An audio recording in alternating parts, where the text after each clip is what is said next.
国家人权博物馆最近和罗里亚剧团推出一出戏，内容是马来西亚的华人陈kim生在白色恐怖时期含冤落狱，伊的妈妈对马来西亚极力导介因后生看的故事，希望会当让大人囡仔会记得这段过去的历史。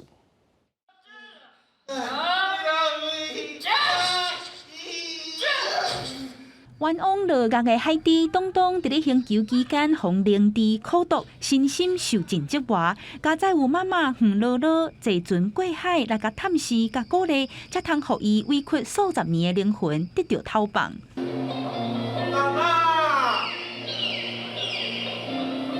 规出戏无任何台词，大神翁仔结合有路的光影艺术。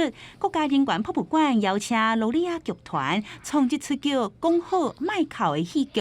主角这只叫东东的海蒂，就是政治受难者马来西亚华人陈kim生的故事。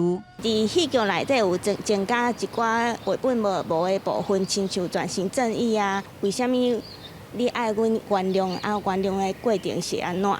1967年，陈kim生升过伫咧台南读成大化工系。1971年，雄雄去互调查局的人掠去，讲伊牵涉台南美国新闻处的爆炸案，认定伊参加共产党的活动，去互判12年。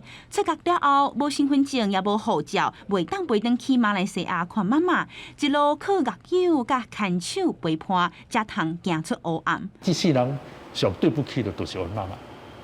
讲实在，我来台湾读册，就为着阮妈妈个期待，出了这代志，是嘛？这一定无法度原谅我家己了。行出怨气甲绝望，胜过捌怨恨过。毋过伊讲，即马伊简单一个愿望。上希望是讲囡仔会听会到，不管是发生什么代志，做父母的人绝对袂甲放弃啦吼。 对这个拜五小连续3天，人权馆希望透过戏剧，让侪侪人会记得台湾历史，甲这段爱甲勇气的生命故事。记者民警曾派文，新北报道。